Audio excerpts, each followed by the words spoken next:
रोज ढेरों लोग मुझे मैसेज कर रहे हैं कि वो SaaS सेल्स में कैसे आ सकते हैं। सबका एक ही सवाल है कि वो B2C में है, वो SaaS में आना चाहते हैं, वो एडटेक में है, वो SaaS में आना चाहते हैं।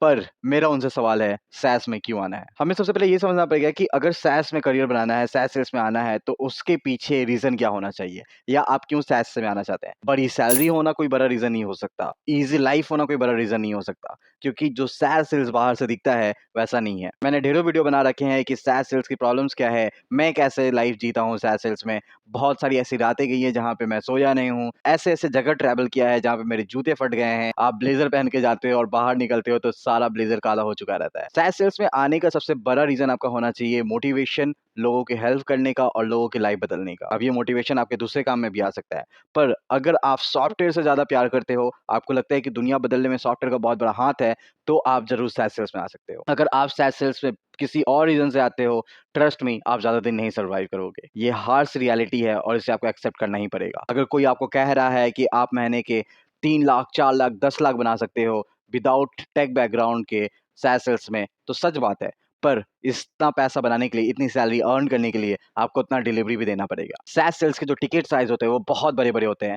पर ईयर का जो ARR टिकट साइज़ होता है, वो 40 लाख, 50 लाख का भी होता है, 1 करोड़ के भी होते हैं, 2 करोड़ के भी होते हैं। आपके अंदर वो कैपेबिलिटी होनी चाहिए कि आप इतने बड़े टिकट साइज़ को डील कर सकें। 1-1 साल, 2-2 साल तक क्लाइंट चल रहे होते हैं, आपको फ़ॉलो अप करना होता है, क्लाइंट्स को कॉल करना होता है। अगर 1 महीने, 2 महीने का भी गैप आता है, तो वो क्लाइंट लूज़ हो सकता है। अब वापस से सवाल आता है कि आपको SaaS सेल्स में क्यों आना है? मैं जब SaaS सेल्स में आया था, तो मेरा रीज़न बहुत क्लियर था। मैं बहुत ज़्यादा पैशनेट था सॉफ्टवेयर को लेके और मैं बहुत ज़्यादा ही एक्साइटेड था लॉजिस्टिक इंडस्ट्री के प्रॉब्लम सॉल्व करने के। इसलिए कारण यही है कि मैं आज तक जितने भी SaaS सॉल्यूशंस पे काम किया हूँ, वो सारे के सारे लॉजिस्टिक इंडस्ट्री से रिलेटेड हैं। ये सारे किसी न किसी तरीके से लॉजिस्टिक इंडस्ट्री में अपने सॉल्यूशन दे रहे हैं और ये सारे एक ही मोटिवेशन के साथ कि इंडियन लॉजिस्टिक को ऑर्गेनाइज़ करना है, काम करते हैं। तो अब फिर से वही सवाल आता है कि क्या आप SaaS सेल्स में आ सकते हैं? मुझे ये नहीं पता कि आपको SaaS सेल्स में आना चाहिए या नहीं आना चाहिए, पर मैं जानता हूँ कि SaaS सेल्स में कोई भी आ सकता है। कोई भी इंसान ऐसा है जो चाहता है कि वो अपना करियर बना सके SaaS सेल्स में, वो आ सकता है। अब ये नॉर्मल सेल्स से थोड़ा-सा डिफरेंट इसलिए हो जाता है क्योंकि यहाँ पे टेक्नोलिटी बहुत ज़्यादा आ जाती है। आप डोर टू डोर जाके नॉक करके लोगों को धूपकाठी नहीं बेच रहे होते हो, आप लूशा या कोई और सॉल्यूशन यूज़ करके लोगों के नंबर्स निकालते हो और सीधे उन्हें फ़ोन करके उन्हें अपना सॉल्यूशन पिच करते हो। यहाँ पे जो इनको आप सॉल्यूशन बेच रहे होते हो, वो अनएडुकेटेड या वो कम माइंड वाले लोग नहीं होते हैं। वो क कंपनी के सीएक्सओज़ रहते हैं, सीईओज़ रहते हैं, जो बहुत बड़े-बड़े बिज़नेस ऑलरेडी बना चुके हैं। उनको जब आप कोई सॉल्यूशन पिच करने जा रहे हो, तो उनके सामने पिच करने का जो तरीका है, वो पूरा डिफरेंट रहता है। आप फीचर्स पे कम और आरओआई पे ज़्यादा ध्यान दे रहे होते हो। सेम हैपन विद अगर आप किसी ऑपरेशन वाले पर्सन के पास जा रहे हो, तो आप उनके सामने ये प्रेज़ेंट करते हो कि सॉल्यूशन उनका काम कैसे हल्का करता है। अगर आप किसी फाइनेंस पर्सन के पास जा रहे हो, तो आप उनको ये प्रेज़ेंट करते हो कि ये सॉल्यूशन कैसे उनकी कॉस्ट कटिंग कर सकता है। तो हर तरीके के इंसान आपको मिलते हैं और हर तरीके का पिच अलग होता है। ऐसा नहीं हो सकता कि आप सुबह उठते हो और एक ही तरीके का काम करके आपके नंबर्स आ सकते हैं। SaaS सेल्स का सबसे बड़ा एडवांटेज ये होता है कि आपकी जो थिंकिंग होती है, आपका जो वे ऑफ लाइफ़ है, वो पूरा बदल जाता है।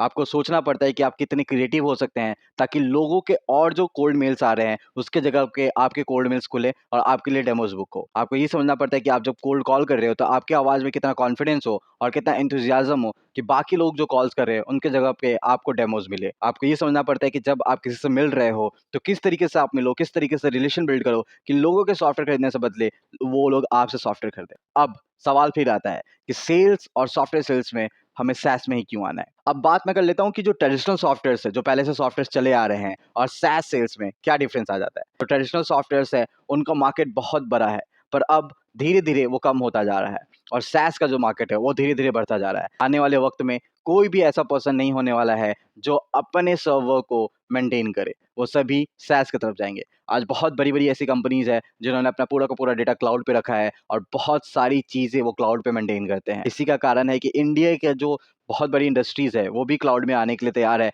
और बहुत जल्द वो भी अपना खुद का क्लाउड लॉन्च कर देंगे। तो आने वाले टाइम में SaaS बहुत बड़ा स्कोप है और जब SaaS का क्लाउड बहुत बड़ा स्कोप रहेगा, तो और SaaS कंपनीज़ आएगी, लोग और ज़्यादा SaaS सॉल्यूशन यूज़ करेंगे और SaaS सेल्स के पर्सन और इंक्रीज़ होंगे। मैं एक बात और बता दूँ आपको, अगर आपको SaaS सेल्स में आना है, तो सबसे पहले आपको बेसिक नॉलेज क्लियर करना पड़ेगा। मेरे पास बहुत सारे ऐसे कमेंट्स आते हैं कि SaaS क्या अलग है सॉफ्टवेयर से? SaaS और सॉफ्टवेयर कैसे अलग है? SaaS क्या होता है? तो आपको ये समझना पड़ेगा कि SaaS भी सॉफ्टवेयर है, पर वो क्योंकि एज़ अ सर्विस दिया जाता है, इसलिए उसको SaaS बोला जाता है। और नॉर्मल जो गेम होते हैं, जो आप लैपटॉप इंस्टॉल करते हैं, वो भी सॉफ्टवेयर्स होते हैं, पर वो SaaS में नहीं आते, क्योंकि वो आप वन टाइम देके उसे खरीद लेते हो, उसे ओन कर लेते हो और उसको आप अपने लैपटॉप पे रन करते हो। अगर आपको SaaS और रेगुलर सॉफ्टवेयर्स में डिफरेंस पता करना है, तो मैंने ऑलरेडी एक वीडियो बना रखा है, वो आप देखो। तो सबसे बेस्ट तरीका है आपको SaaS सेल्स में आने के लिए, सबसे पहले आप अपने बेसिक्स क्लियर करो, अपने नॉलेज को इंक्रीज़ करो, देन आप लिंक्डइन पे जाओ, लिंक्डइन पे कंटेंट क्रिएट करो, लिंक्डइन पे जो SaaS में ऑलरेडी काम कर रहे हैं उनसे कनेक्ट करो, देन अपना सीवी अच्छे से बिल्ड करो और उसके बाद आप इंटरव्यू के लिए जाओ। आप सीधे ही सुबह उठ के इंटरव्यूज़ के लिए नहीं जा सकते, क्योंकि आपको पता ही नहीं है कि SaaS कंपनीज़ क्या है, उनका रेवेन्यू कैसे होता है, एआरआर क्या है, एएमआरआर क्या है, ये सभी चीज़ आपको पहले से पता करनी होगी, तब आप जाके SaaS इंटरव्यूज़ में बैठ सकते हो। तो ये वीडियो मैं यहीं पे खत्म करूँगा और आप सभी से यही रिक्वेस्ट करूँगा कि अगर आपको SaaS में जाना है, तो प्लीज़ अपने बेसिक्स क्लियर करो, लिंक्डइन पे जाओ, देखो, मिलो लोगों से, बात करो और कोई सवाल है तो आप मुझे कनेक्ट करो। Take care, bye bye, see you in the next video.